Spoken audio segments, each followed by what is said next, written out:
it's on. Todd and Rob in the afternoon. Afternoon delight. With Todd and Rob. Oh yeah. Oh yeah, here we are post-Christmas, so I guess Happy New Year is in order. Yes. Right. Happy New Year is on the way. Right. 2024. Wow, that's going to be an interesting year for everyone, I'm sure. Yep, and we're late today. Rob and I both had things going on, and also the website is like it's fine. I started a migration before Christmas, and they finished it up yesterday. And of course, this morning I knew that the SSL certificates were the last thing that we're going to have to put on, so I remapped all the A records, and yeah, the sites are updated, but the SSL certificates are not in yet.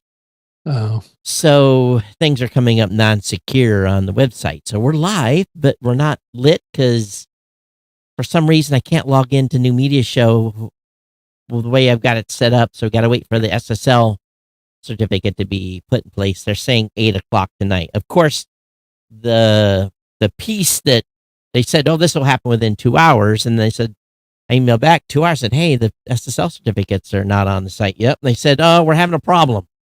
We'll try again tonight at 8. And I'm like, oh, you turkeys. I guess I could have turned the A record back, but about the time I turned the A record back to the old box, they would say, hey, we can't assign the SSL certificates because it's pointing at the wrong IP or whatever has to be done. And anyway, here we are. And so is it a good time of the year to make infrastructure changes like this, Todd, or is it I think it actually is because it's low traffic time. Yeah. Yeah, I'm sure most people don't even know that we're going live right now, just because I did put it out that we were supposed to start the show at 4, but we didn't really do that. So, but that's okay.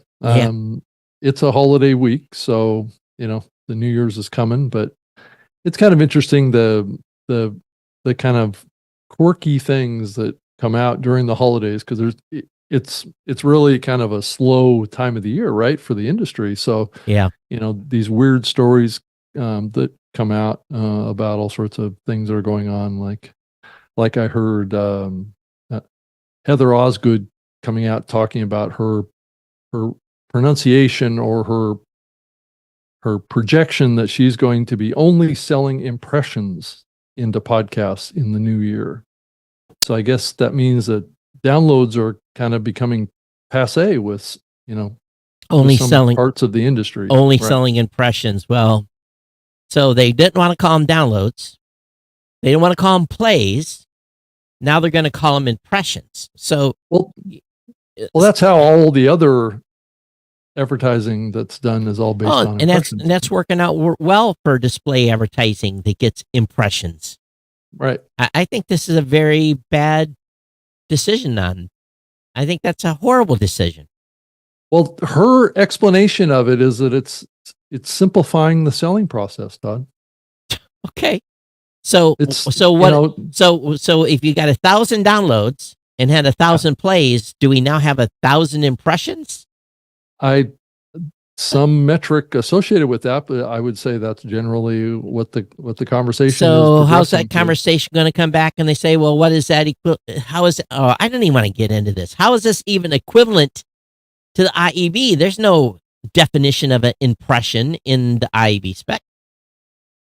Well, it also gets back to, and we've said this for many years, Todd, it's be careful what you wish for here. Oh man, it sounds like desperation to me. Well, it's this desire to make it easier for brands to buy the medium. That was Heather's explanation for this is that it's too complicated talking about all the different kinds of delivery technologies and how it's tracked and the attributions. Well, I don't have to deal with any of that. So right, and it's like just say, well, buy 120,000 impressions.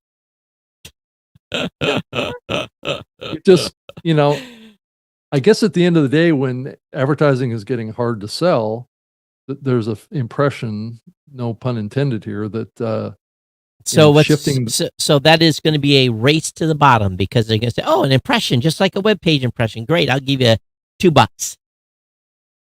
I'll give you Well, yeah, because $2. you're selling it just like Yeah, programmatic advertising. I'll give. Really, at the I'll end get. of the Well, day. no, it's an impression. I get just like a page load.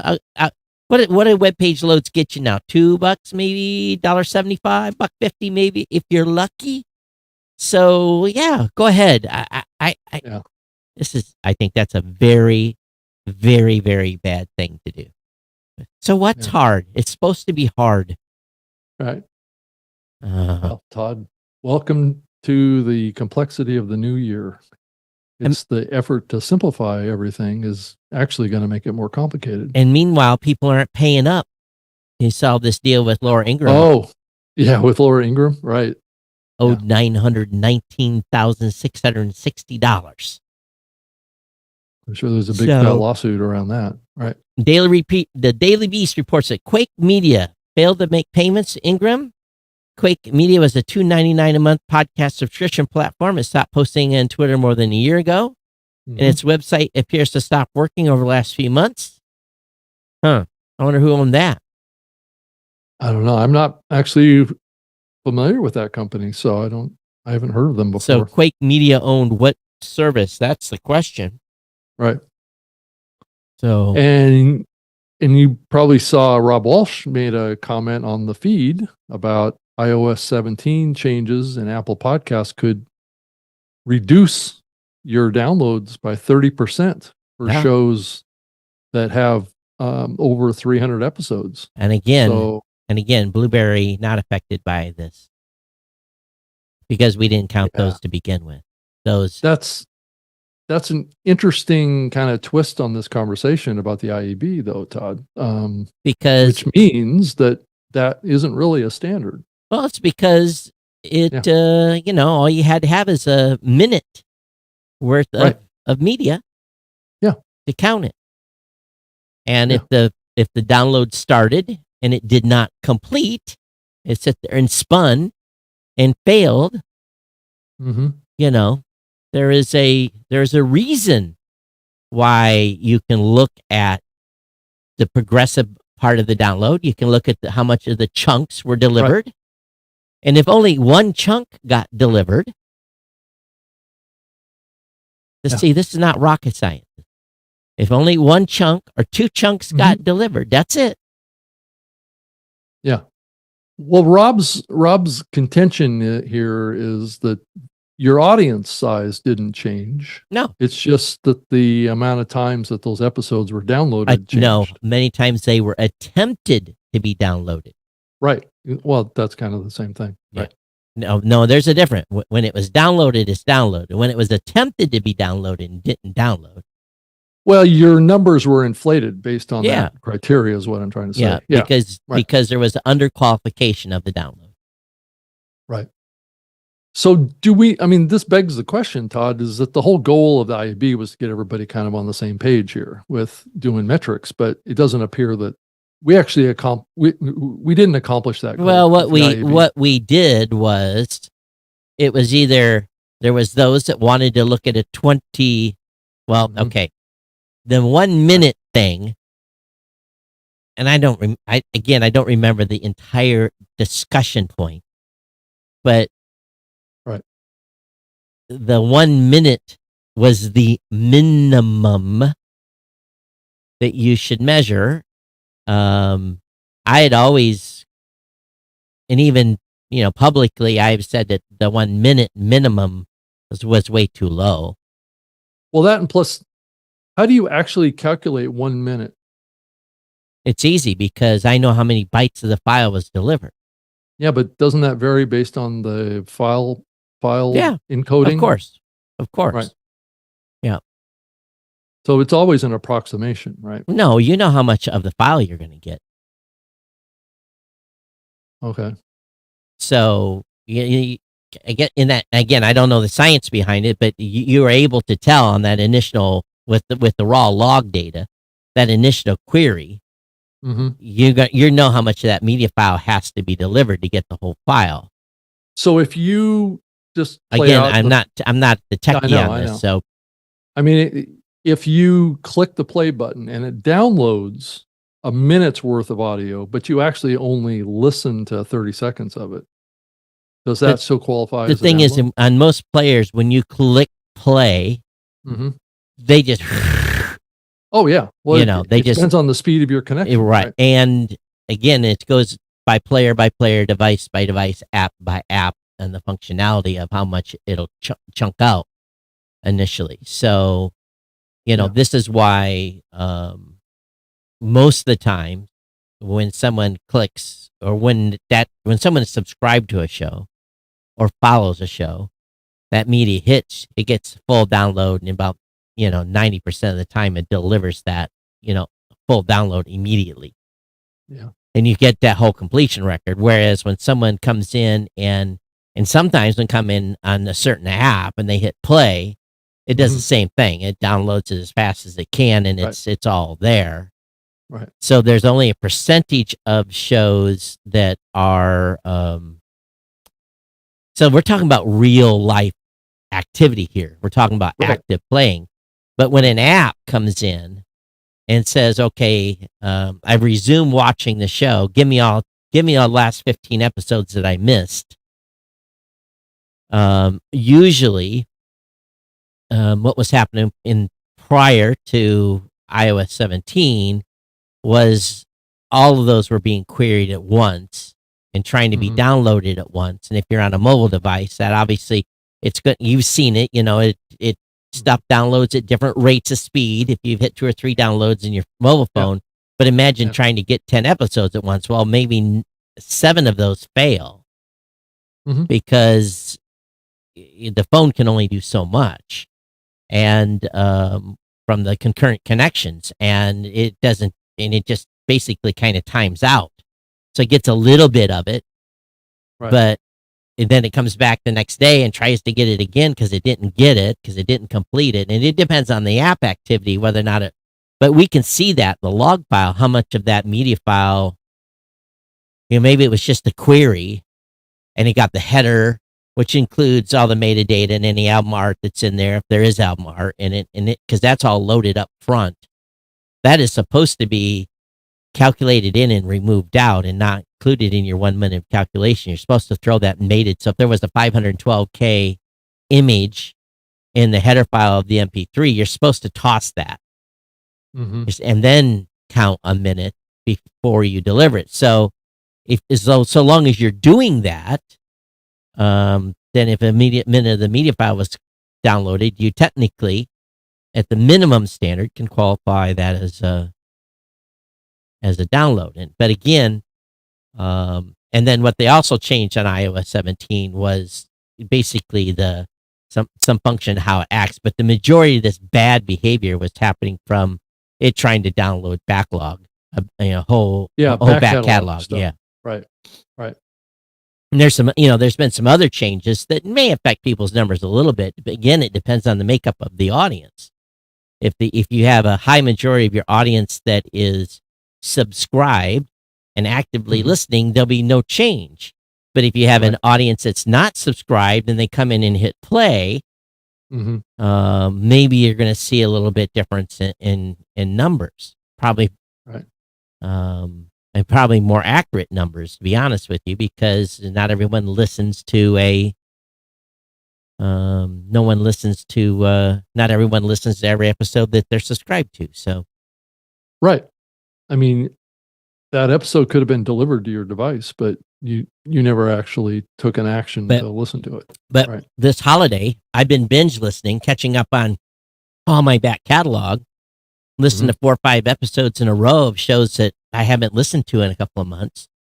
Yeah. So it's not to say that people don't come back and listen to this stuff later, but probably the majority of folks probably don't.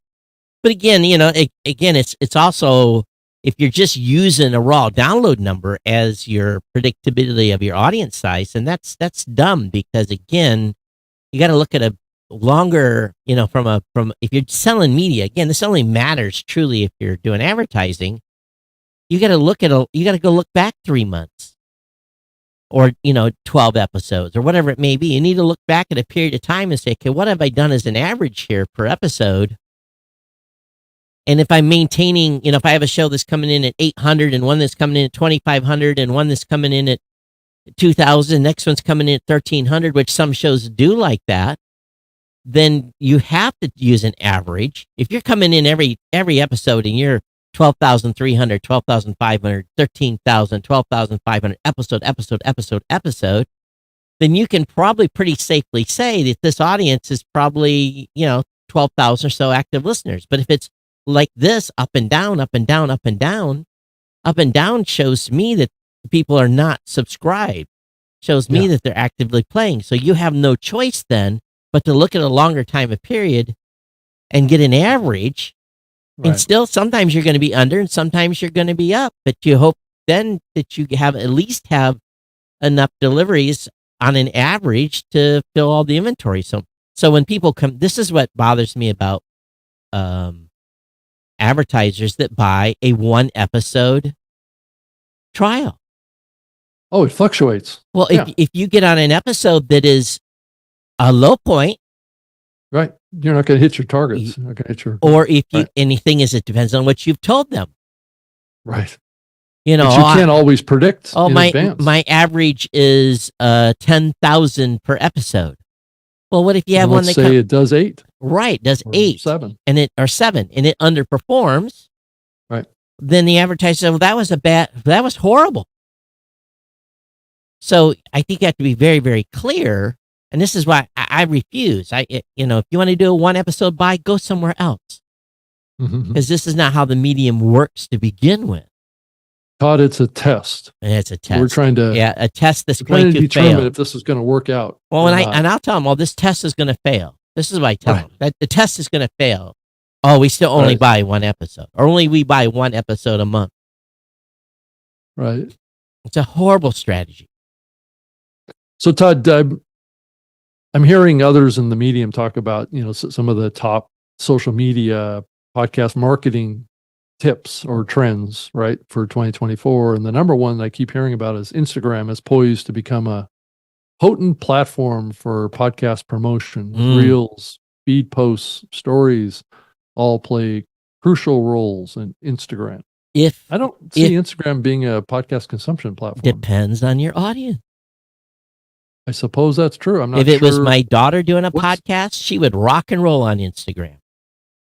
If it's me, no, I don't. I haven't been on Instagram in 3 months. Yeah, I mean, what is the demographic of Instagram right now? Each show is different. Is it mainly female, do you think? I think there's a wide variety of people on Instagram, but I think it all depends on your audience. You have to, but do you think it's predominantly dominated by women, though? Oh, I would. I know that I'm just going to make an assumption and say yes. Yeah. But Instagram is now used by a lot of people as a dating app. Let me follow your Insta. Give me your Insta. Not give me your Square. Give me your Insta. Right, and also it's increasingly possible to live stream a show to Instagram too. Yeah. So you can see where these guys are really trying to compete with the other big, YouTube and TikTok and those folks on the media consumption side. Right. Yeah. So and then short form video is being said is really increasingly growing to be a significant, play. Well, Reels and Shorts are probably, look at TikTok and Facebook Shorts. Well, and I think the Tom Webster research came back showing that there is an increasing match between short form videos mapping to people moving over and listening to the long form side. So I think that there's increasing movement like that. I do know this. People that start loading their YouTube channel up with shorts, I skip all the shorts and go to their long form content. I don't watch their shorts. Well, yeah. But again, if you're just trying to figure someone out, yeah, maybe. But again, that's for a YouTuber, not for a podcaster. Yeah, is that your consumption behavior though? Todd, yeah, that's mine. Is biased toward the long form, right? Yeah. So again, I don't think any of these strategies are bad. It's just wherever you want to, where's your tribe hanging out? I think I definitely agree with you. I think it does increasingly require one to have an understanding of the demographics of the user base of any particular social platform. Absolutely. Right. But that's hard to do sometimes. I mean, I guess you have to do some searching online to determine that. Well, no, you should know where your people are hanging out. No, but what's the predominant user profile for Instagram or for Reels or for these platforms? I think it's helpful for you from a content creator perspective to understand who the typical. It's like we've always said the Spotify listeners are typically in the younger demo, right? So if I'm doing a show like this show, it's probably not going to cater to the younger demo, right? Yeah. So we're never going to do well on Spotify. Oh, no. Right. Never. We can try, but. So here's another one that bites the dust on Christmas. Vocalize, never even heard of them. I didn't heard of him either. Right. This basically gave its users 10 days over holiday period to remove its analytics. Oh, really? Wow. Prefix. So if you're running Vocalize and it's and you're listening to this show on January 1st, your podcast is no longer delivering. Yeah. So this is a huge think about Well, we've seen this happen so many times, know, but, right, over the years. But imagine any of the prefix providers. Here's the thing a lot of podcasters don't really think about. We've talked about it on this show a lot, is I pay more attention to my prefix uptime than I do my hosting uptime. They're both equally important.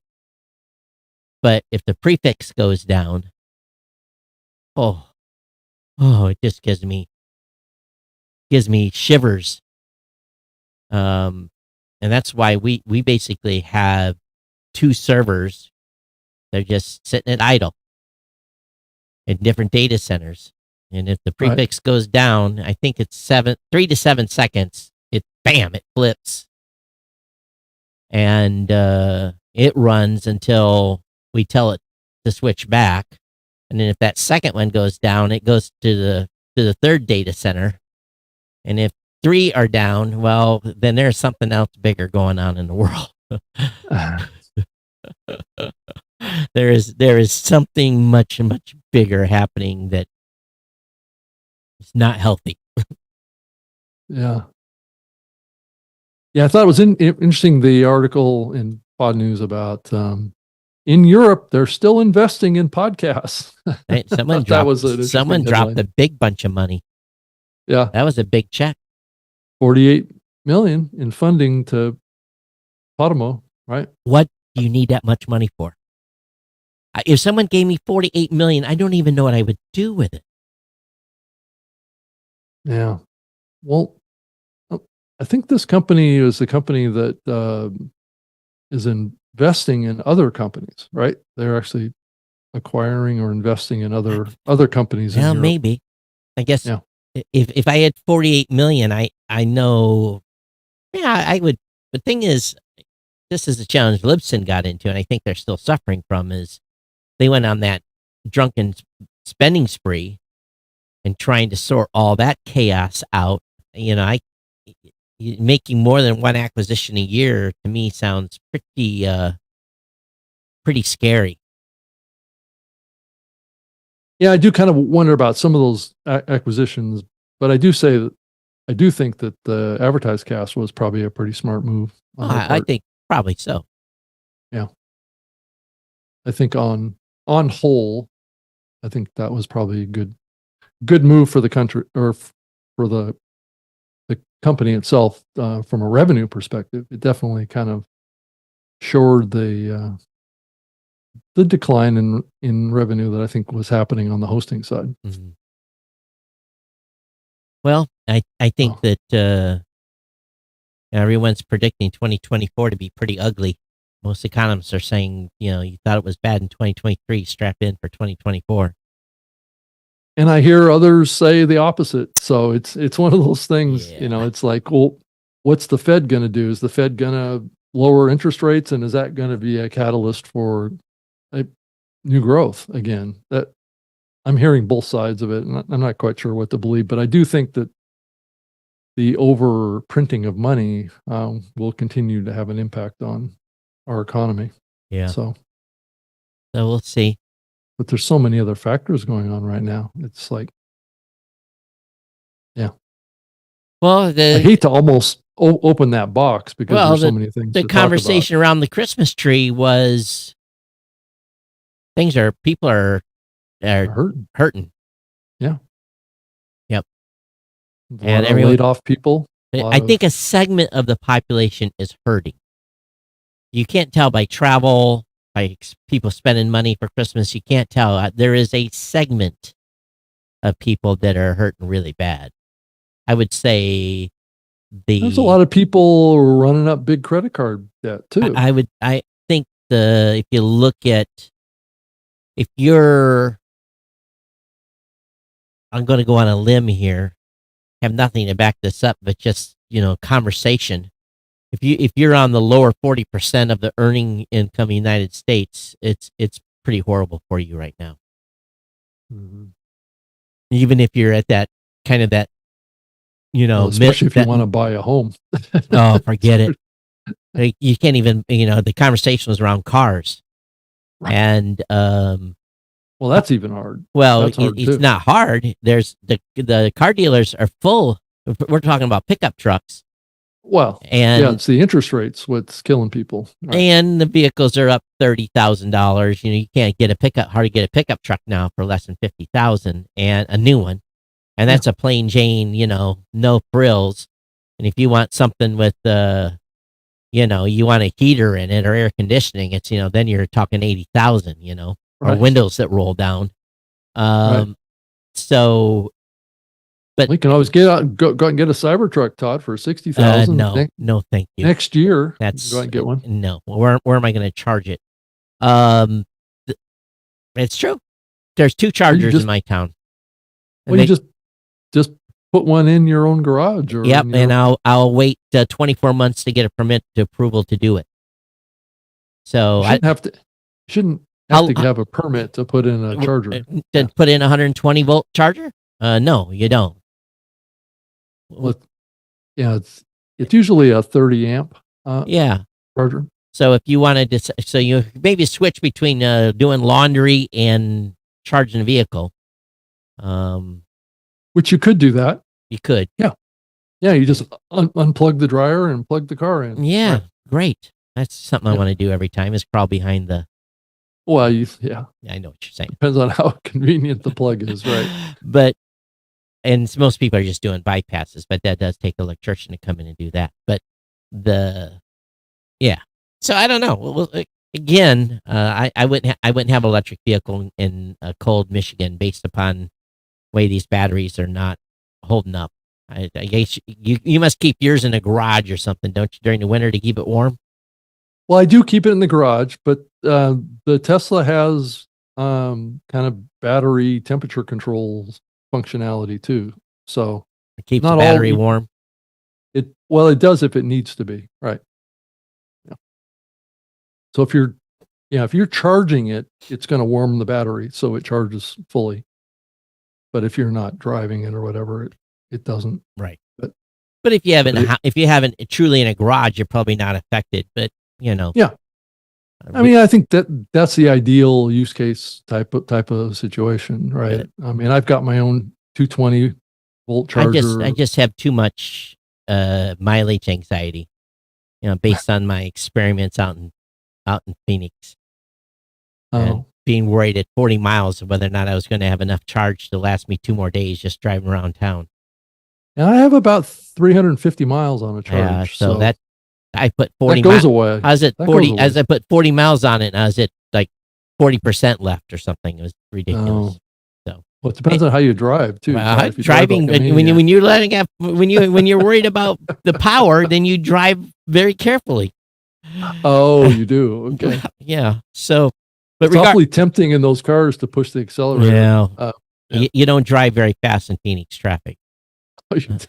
So it's all flat though, Todd. That's the thing. Yeah. Well, then it even failed even worse. So right. I don't know. I guess I just think the economy's tight. So I think people are Yeah. going to be cautious. Yeah, I do wonder about that part, right? Are we going to see a recession hit just because people? We're not in a recession. Well, I guess some people are and some people aren't would be the answer. I think so. At this point. So but I do maybe we're not in a recession, but we sure as heck having our wallets gouged. Yeah. Oh yeah. Clearly, everything is more expensive nowadays, right? Yeah, it's definitely challenging, and I know coming up here and at the end of the month, we're back down at Podfest again. So the podcast conference schedule continues. Yep. Every 6 months or so. Right now is kind of what it works out to be. Yeah. Right? So you mentioned something, I think, before we started. So what is this thing that Dave Jackson announces podcast of the year? Who was his podcast of the year? I think you have to listen to his audio in order to find out. I think is what it was. I wasn't sure because it wasn't clear on Pod News here. Let me read what it says here. It says Dave Jackson announces his podcast of the year. I guess he announced some podcasts. And why? You know, the show you get notified in your app and you immediately stop listening to whatever show and immediately go to theirs. I don't do that. I don't really ever do that too. So I'm not sure which one he's talking about because let me see if I can figure it out here. I'll have to go look at his show notes probably. That's what I'm looking at. But I think he's doing a good job of teasing us to listen to his audio. Yeah. I think is what he's doing. My podcast of the year is definitely the Podcasting 2.0 show. That's for sure. And then the Macon show. Those are my top two for the whole year. Let's see here. I'm not sure. It says a special shout out to Matt Rafferty from the Author Inside You. See, Pod in Box. I'm not sure that has to do with his pick. Yeah. I think you have to go listen to his episode. I got you have to do. Yeah. Dave's all about the audio. Yeah. So he's going to do a little promotion to get people into listening to his audio. So anyway. So this was it's interesting that there's an article about it here in Pod News, but also we got a message from our legal counsel. It says, "Happy holidays from the U.S. government, who has blessed us all with the new Corporate Transparency Act. If you run a corporation, LLC, or another qualifying legal entity, you've just got over a year to tell Uncle Sam who owns your company or pay the hefty penalty." Yep. Well, there is a be careful. People are sending out scams in regards to this. Mm-hmm. Let's see here. Probably trying to get proprietary information. Yeah. So basically, FinCEN, whoever that is, recently issued a warning. Yeah, that's a fraud. The fraudulent correspondence may be titled Important Compliance Notice and ask the recipient to click on a URL or scan a QR code. Mm-hmm. Those emails or letters are fraudulent. FinCEN does not send unsolicited requests. Please do not respond to these fraudulent messages or click any link or scan a QR code with them. Be on the guard against such fraud and stay abreast of key developments involving this law by visiting. Okay, I'm not going to tell this. Our legal firm sent this to us, so I'm not going to say who the legal company is. Our corporate lawyer. So what the law says is that starting in 2024, if you run a corporation, LLC, or other qualifying legal entity, that'd be like a partnership or something like that. You've just got over a year to tell Uncle Sam who owns your company. So I think this is really targeted towards LLCs and organizations that have kind of anonymous owners, right? I think that the government wants to know actually who owns these. I don't think I think Michigan is, when I formed my LLC, I think I had to put who. I thought so too. I had to put who the. Yeah, I had to put the percentage of the company I even owned. I had to put my name. quite understand this unless people are doing these layers of LLC. Yeah, they're doing layers. Where these corporations are being seen as people. So That's they're right. basically making corporations be the owners of these LLCs, Right. which isn't directly related to a person. Right. So this is just a way to ferret out who's owning what. So if they need to go after somebody, they don't have to get in this quagmire of complexity of all these interlaced corporations. Right.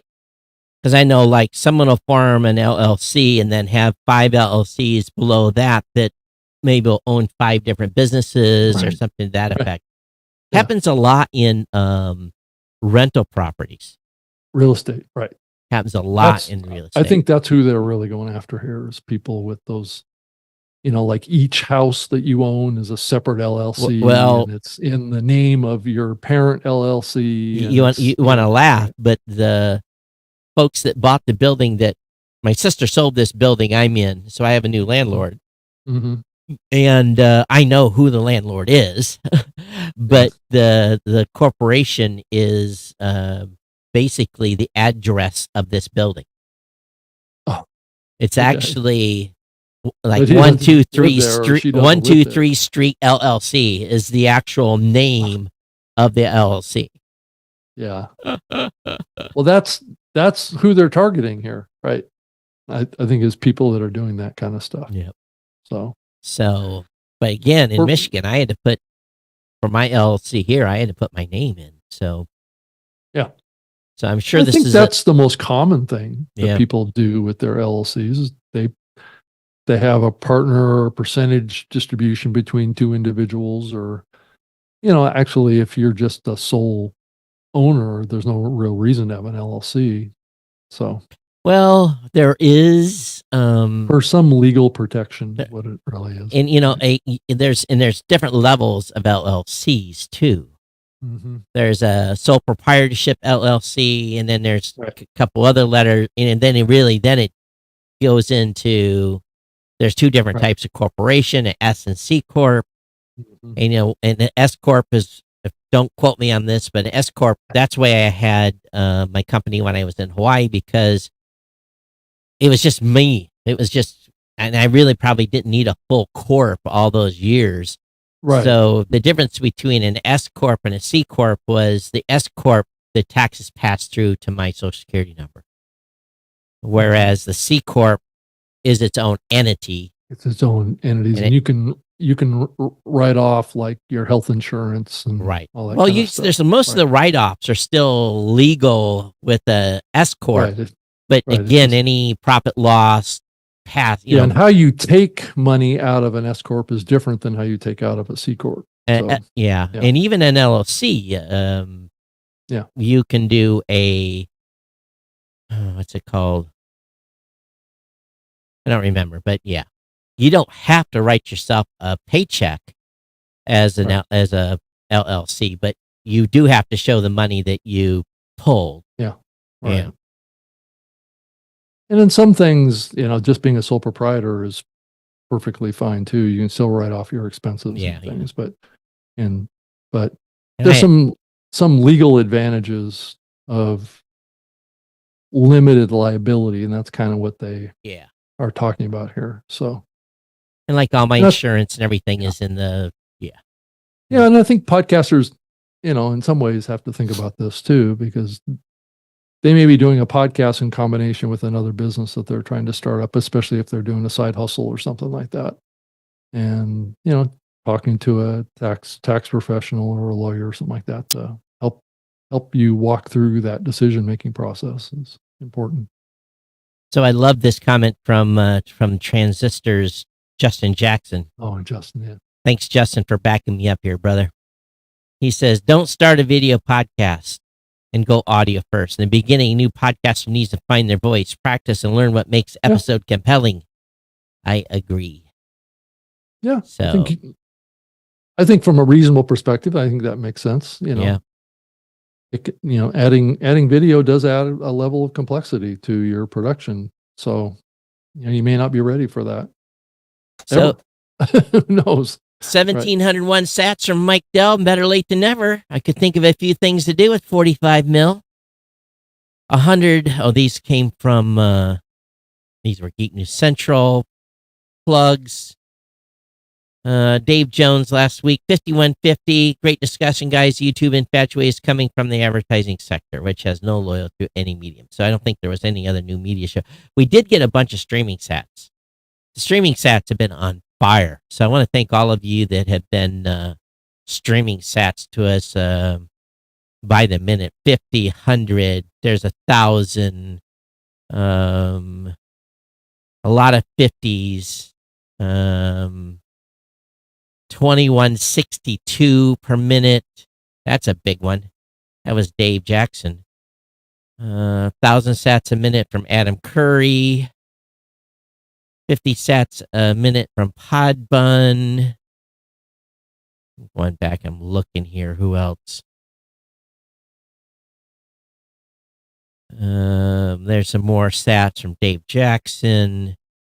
By the way, did Dave volunteer to do our chapters?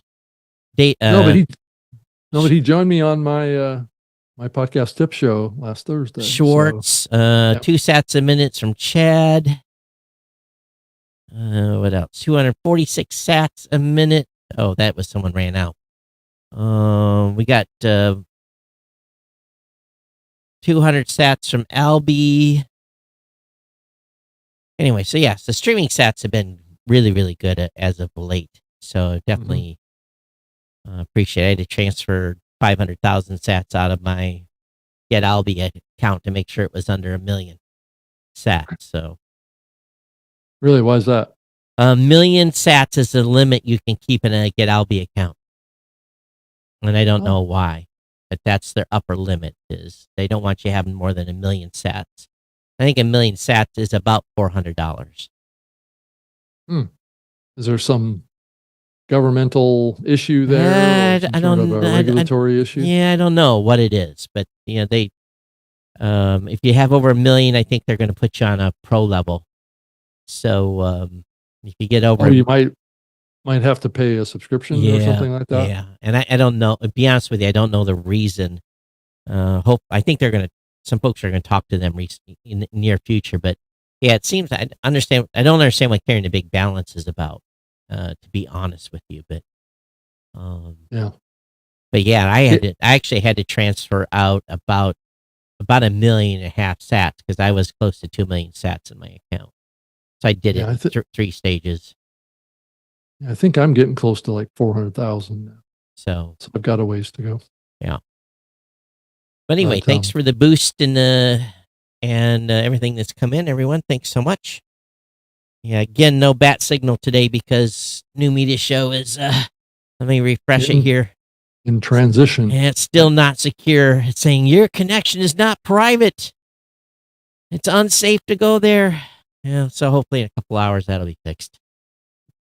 Todd, I wanted to talk to you about another topic that I saw pop up on social media. Actually, it was on X, but this whole topic of should any of us really share personal information online anymore? They've already got it all. No, but I mean, actively writing posts or doing podcasts or whatever that are telling a story about ourselves that isn't in, kind of a positive light, right? Over disclosure, right? Oh, I think oversharing's always been an issue. I've been always very careful not to overshare. No, I know that you and I both have. I just see a lot of people putting up content that doesn't always paint them in a very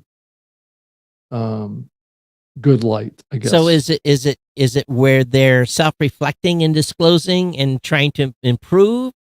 Well, I think that's the intention that they're going about it, and I think it does build a level of trust. But I think it kind of raises the question of, well, why are they doing that in that forum, right?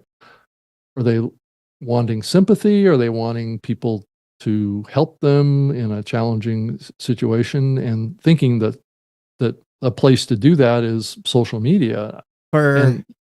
and even in a place like LinkedIn, right, where people are looking for careers and looking for jobs and positions, should you be disclosing too much stuff about life's challenges? For $200, I think that's what we pay.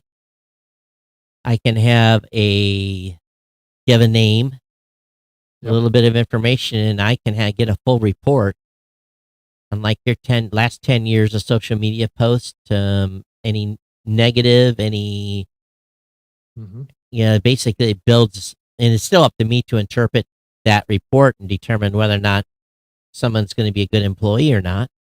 Yep. But I think most companies are running those reports today to do background checks on folks. I've always told my kids, be careful what you share out there, because once it's published, you might delete it, but it's, if someone's retweeted it or whatever, it's still that information, once it's out there, it's out there. So, Yeah. both of my daughters share quite a bit of social media stuff about my grandchildren. I'm not one to tell them they shouldn't. Of course, they're little kids. So it's not thinking it's going to affect them, but there's other security concerns I get concerned about. There's lots of weird people out there. So Yeah, I know that when I read or hear things like that, I kind of question what the motivation is of sharing that. yesterday I was here in the office.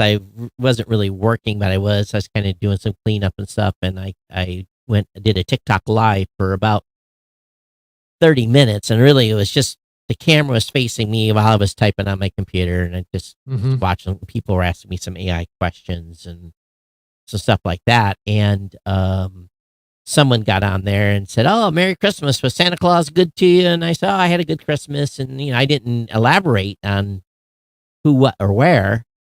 And then someone that I did not know asked me, "So what did you get your grandkids for Christmas?" And I'm like, I'm not going to divulge what I got my grandkids for Christmas. What's the point? Why do you need to know what business is it yours?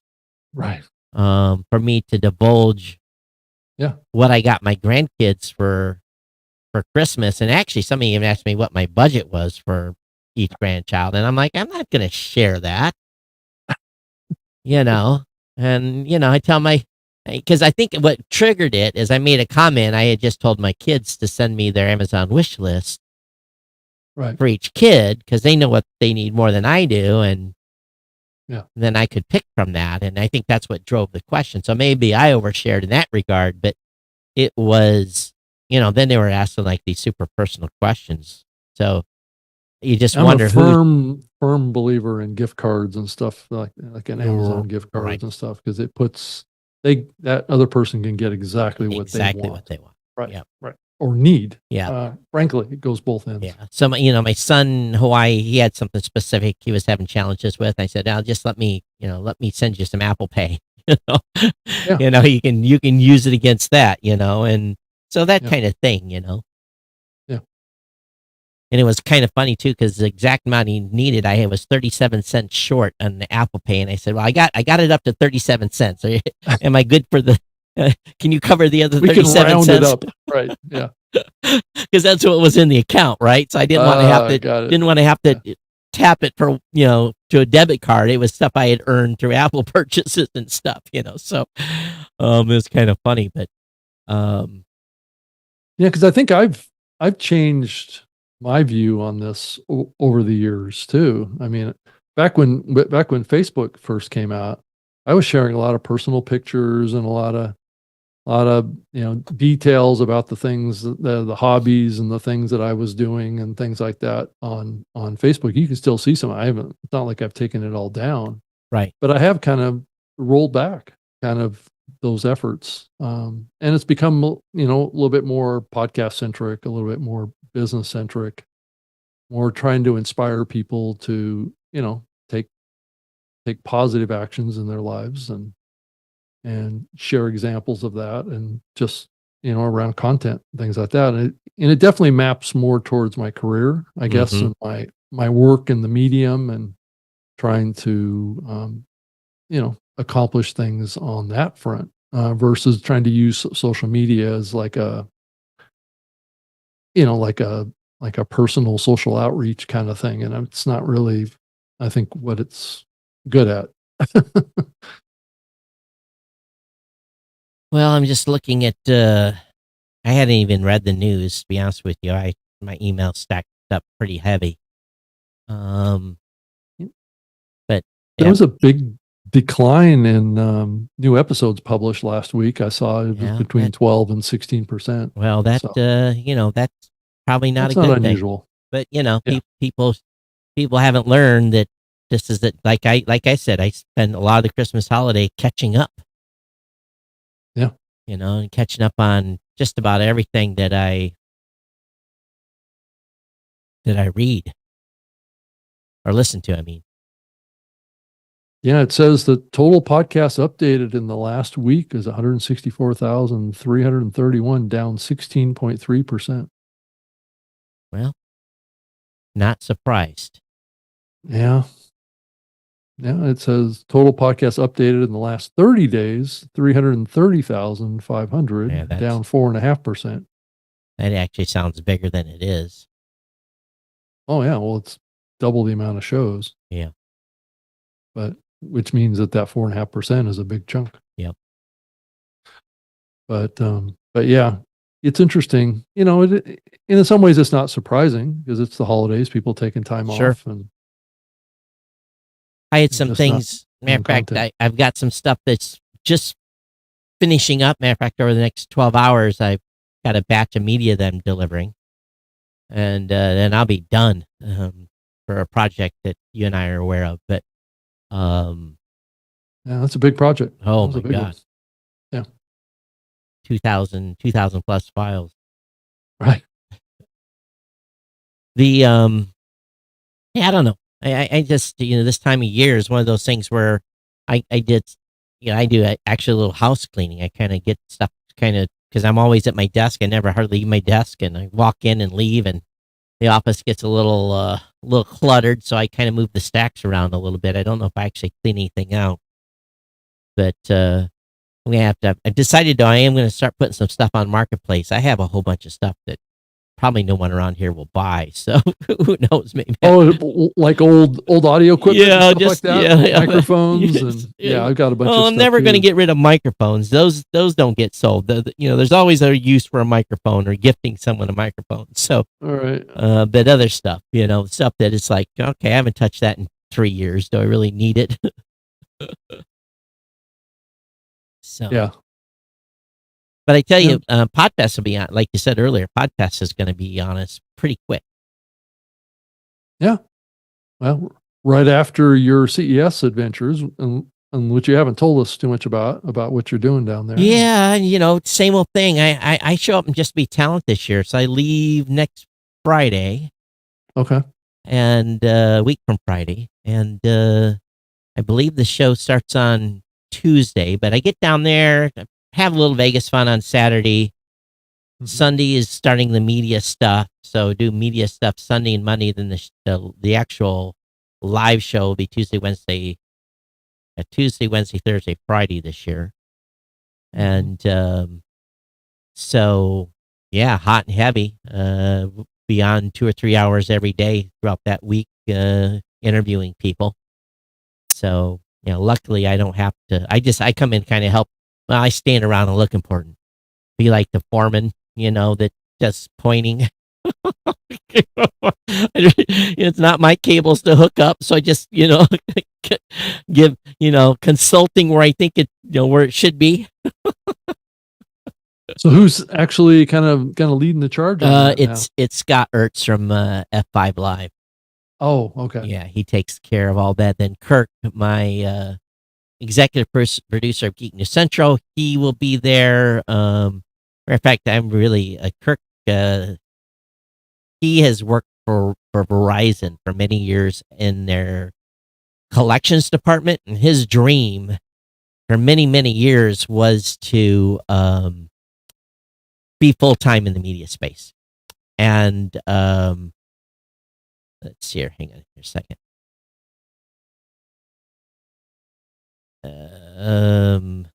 He has retired, and much to his mental health. Where's he went to work? He is being a producer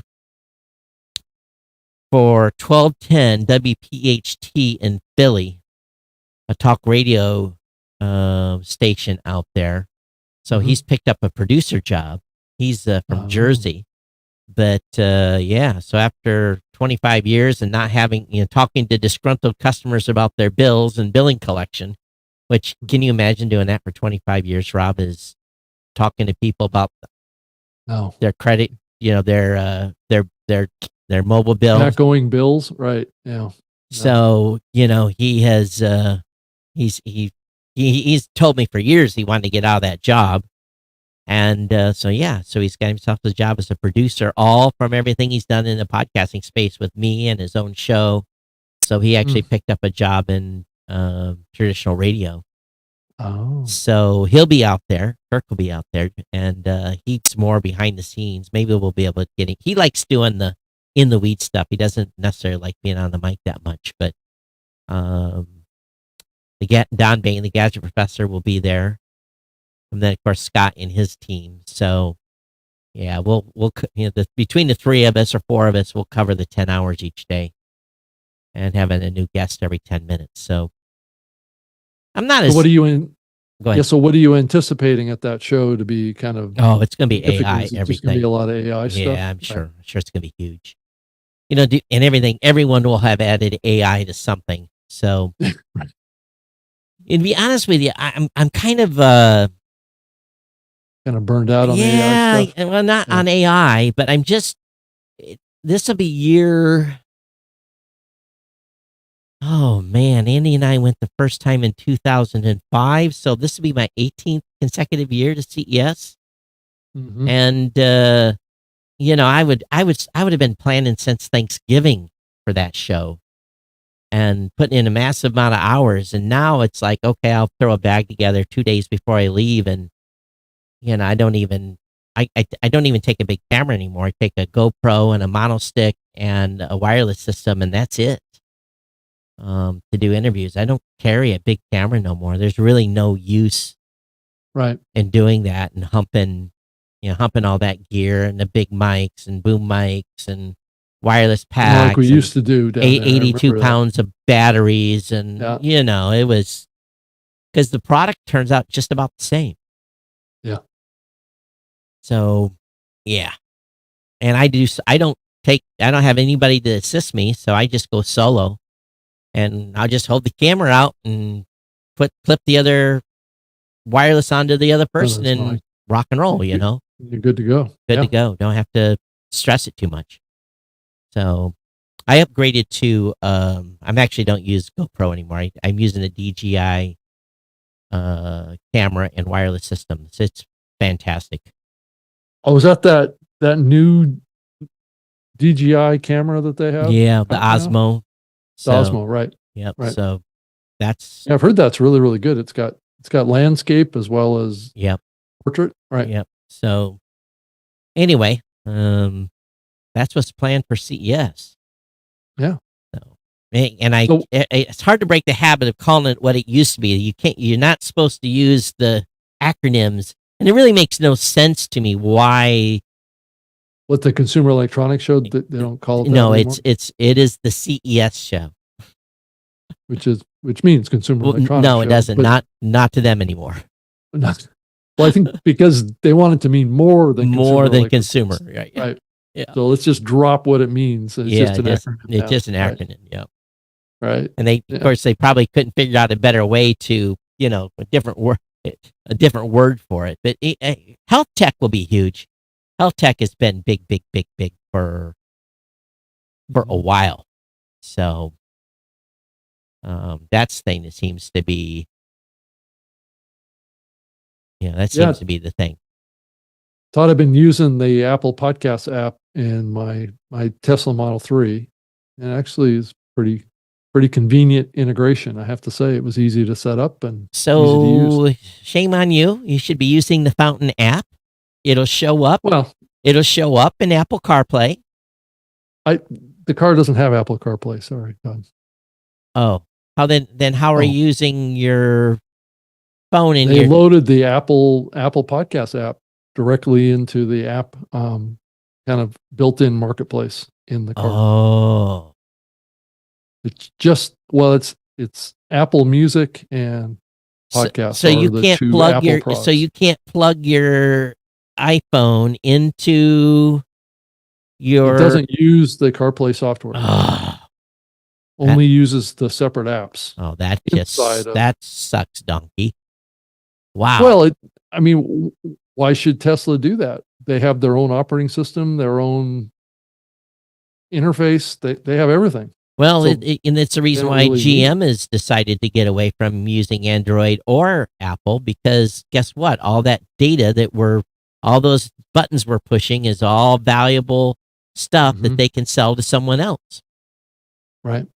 So, they're not taking you when you sign the terms of service to use those things, you're basically signing up to be spied upon at another level, just like shopping. Well, all these platforms are doing that. Oh, I know. But I think it's really dumb for GM to go proprietary again. Well, the question for them is, can they actually build any kind of decent software? They don't have a track record of being able to Well, create software that will be the good to use. the software that Ford provides me naturally is a decent navigation, AM, Is FM radio, Okay. Bluetooth. But I can switch to Android or Apple CarPlay. I can you can. use either. Just by plugging your You plug in device a phone. into Oh, it. no, just Right. the Wi-Fi. As soon as the Wi-Fi connects, it Oh, Yeah. or Bluetooth. Is it Bluetooth that connects? Bluetooth or Wi-Fi. Yeah. But the Wi-Fi has to be on to do Apple CarPlay. So I don't know. Right. Yeah. Right. Yeah, it's a good question. I don't know. Yeah. So anyway, it's been nice to have that experience in there. I mean, it'd be great if Fountain was in there, Yeah, it's too bad that they're not. but Yeah, it's not there yet. because they're not. Well, that should be send that up you're a stockholder of Tesla. That's something you should request. Say, hey, I Right. want Apple CarPlay. Here's my vote as a stockholder. I don't know that I would trust that over the interface that the car has, because it's so integrated into how the car operates. That I would hate I'd for be it, honest but- with you, I wasn't that impressed with their interface. So Well, I mean, if you're not using it every day, yeah, to me it feels like probably different. going backwards. Well, but- it's custom built for the vehicle. So Right. if they were to replace it with CarPlay, it wouldn't have any interface to manage the car. So Yeah, that's one thing I couldn't figure out when the car is. You stop, park the car. Does the car really off? No, you have to actually go into some menu to actually turn the car off. And that was what I really didn't understand about. well, That was a dumb thing about Tesla. no, you don't ever turn the car off. There's no off button on the Tesla, so you don't ever turn it off. Well, that's the Hertz guy showed me how to turn the car off or whatever it was. Well, you can put it in park. Well, I put it in park, but then said make sure before you said if you don't do this, you'll run the battery down. You took me through some menu to shut the car off. I think he's giving you bad advice. So you just put it in park and walk away from it. Get out of the car and leave. The car takes care of everything itself. Well, that's not what the Hertz guy told me. He said make Well, he sure. doesn't know what he's talking about. Well, then I guess they need to be trained. He just because of some menu thing I had to go through. He Well, says, most electric cars has a button on the dash that you push on and off, right? yeah, Actually, Nissan does that. I think all the GM cars have it too, that are electric cars. I believe Tesla's the only one that you just get out of the car and the car shuts up, locks itself. and closes using that down. little fob was a pain. It seems like it would never really truly work. Have to rub it around to get it to. I don't even have that. It does everything with my mobile phone. You walk I up just- the. You just walk up I the just- car.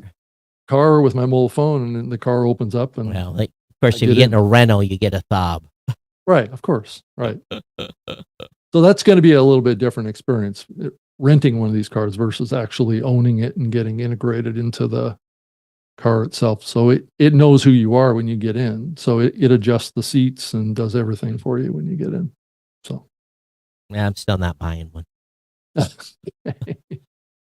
Especially some of the reports that have come out recently about them being a little shady in some of the repair work that they've had to do. So they're probably going to get sued again. Just to give you my own personal experience is that yesterday I took the car in to get my tires rotated. The only other thing I've had to do to that car in 2 years was add wiper fluid. You took it to Tesla to have the tires rotated? No, just to a shop down the street. Okay. Yeah. Consider yourself lucky. I guess so. Listen to my last Geekness Central podcast. You'll hear all the drama. Oh, okay. I'll have to go listen to your drama that I haven't had any drama. So it's all right. Knock on wood, I tell you one service that I've actually fallen in love with that's now become completely transparent. I haven't, probably I'll go say this, I'll go home tonight and have to reboot it, but I have not had to reboot my Starlink in about 6 months. Oh, well, that's good. Yeah. Just keeps on ticking. I rebooted it in June. I came back from vacation and it wasn't working. I had to reboot it. So. All right. Well, I guess we started a little late. We only do an hour, but we got anything else to go into? No. I mean, I think that the Hall of Fame's coming up. Oh yeah. So when's that going to get announced? Probably in the first week in January. Oh, that's going to be fun to watch. Yeah. It's going to be, Podfest versus Podcast Movement. So. Yeah. So well, I guess you can't say. I've kind of heard who might be the what you would call it, the MC. Yeah. Yeah, I'm the one that got this person. So. Oh, so did that person that you and I were talking about come through? Mm-hmm. That's a big one. Mm-hmm. So we'll leave it at that. We'll let you guys do your own speculation. Well, it'll be coming out soon, probably next week. Yeah. After the new year, right? And I'll let everybody know who's being inducted and what's going to happen at the event. So get your tickets to Podfest. It's going to be live streamed. It's going to be live streamed online, so everybody will be able to attend, right? If they choose to. Oh, good. And remember, those of you that have been inducted, a tuxedo is the standard that Rob and I set. You dress. I don't know that anybody else is going to do that. If you don't dress in a tuxedo, then you have you're slacking. That's very old school, Todd. I know. Well, come on. It's a Hall of Fame. I know. I mean, I got the little bow tie. Yeah, of course. Yeah. You got to dress to impress. Yeah, I guess so. Yeah. No blue jeans. Or t-shirts. So I'm sure we'll probably see. Actually, probably a lot of the inductees are going to be sending in videos. So it'll be done just like this. So, but there's going to be some people there in person. So it's going to be a mixture of the two. Okay. Well, the last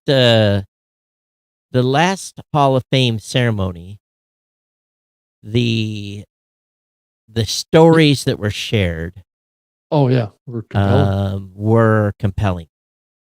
And that's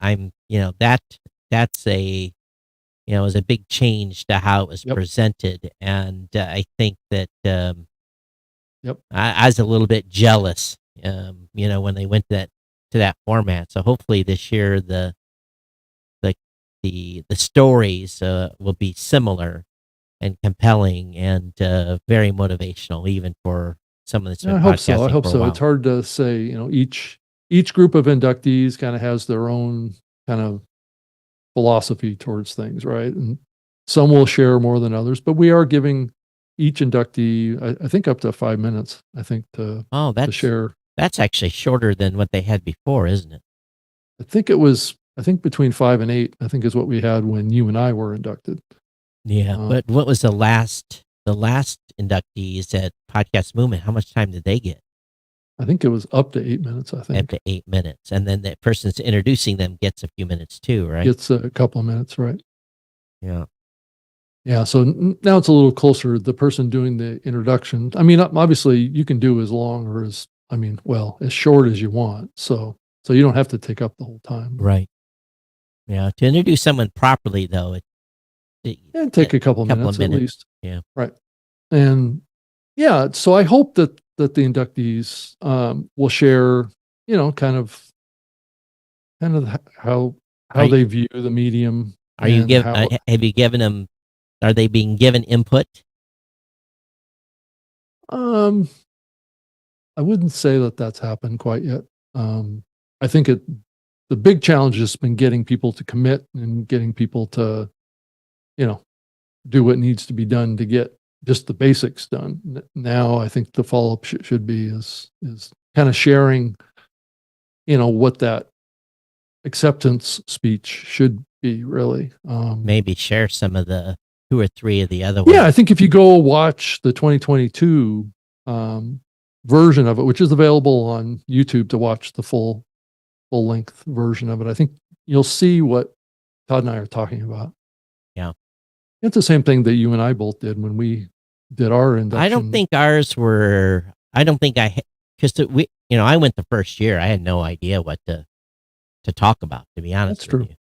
That's true. So but just knowing you, I'm sure that you were. The acceptance speeches though I was impressed. The last one, I really, really was. I was. Matter of fact, I was pretty blown away. Yeah. So is your year still available to be watched, Todd? I don't 2015 even. one? I have no clue. I don't even know where to go find it. No, well, I would look on YouTube. So Yeah. I was going to do that and create a whole YouTube channel just for the Hall of Fame. Yeah, So smart. is the next big thing I was going to work on, and then hopefully we can get all of them on there. Even the ones that were done by Podcast Movement, which were all the other ones. Right. To try and get those videos onto that channel, so we have all those induction ceremonies available. I don't know if we've lost them or with some of the years or not. I'm not sure. Yeah. And there was a couple of years skipped there, so you have to figure that out. So, for those of you that are not aware, the Hall of Fame was I guess for a better word, relinquished or turned over to the Hall of Fame inductees. Right. And the heavy lifting has been obviously Rob Walsh and both you, Rob, have done a lot of heavy lifting on this go round. And then the goal really ultimately is to make the Hall of Fame self-sufficient. And I think in the new year here, I think as we think about 2024, I think to kind of move the Hall of Fame forward in a positive direction, I think we need to take it kind of a little bit more out of the hands of Lipson to some degree and kind of create our own little organization that manages a lot of it. And then that puts us in a better situation to bring in, a deeper bench of sponsors and supporters of it. And it makes it less associated with one company. Right. Yeah. So, right. But there is no formal company or LLC or anything yet. So it's all volunteers, Yeah. Chris Kermitzos and Wendy at Podfest, she's the organizer of the conference and stuff like that. She's a big part of this as well. And then the Lipson team, supports quite a bit of the process too. And Rob Walsh. They wrote a check. They wrote a check to make this happen. So yeah. Yep. And the expenses of it are going up. So we have to, to keep doing what we're doing and to do it at a higher level is going to require more support from the industry to keep this thing going and to have it be a representative of the broader industry because it's a challenge. It's, by time just, the trophy cost alone is a couple thousand, just the trophies. Right. Totally. and That's just 8 trophies. right, just 8. And then you think about all the other expenses, maybe paying the MC honorarium and all that, and then all of a sudden, boom, boom. Travel expenses and all this kind of stuff too can factor into this, and then also just paying the production team Right. that is being hired by Podfest to produce the whole show and to stream it live online and to do all the PR to support it and all the things that really a lot of the same things that I did when I was working for the Podcast Academy. And also are coming into play. And potential celebrities coming and that kind of stuff, and any additional security and all that stuff that goes along with it. Mm-hmm. People say celebrities in the podcasting space. What do you mean celebrity?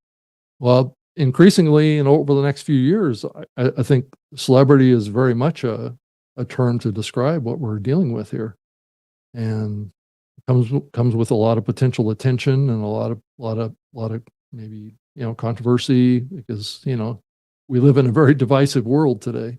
Yep. And podcasters are living on both sides of these issues. So, but as a Hall of Fame, we need to be embracing the medium, right? Not partisan sides. Right. Yeah. No politics allowed. Yeah. You can be political. Yeah. But we're not trying to tell people what they have to do or what they Right. can say or Right. what they can represent. But yeah.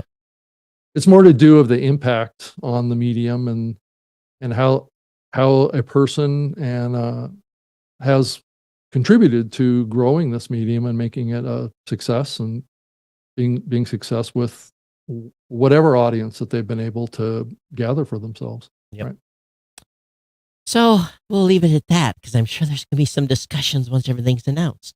Oh, there's definitely going to be discussions. Yeah, I'm going to be in CES that week, so great week to miss a show. Oh, what? Well, I won't be available.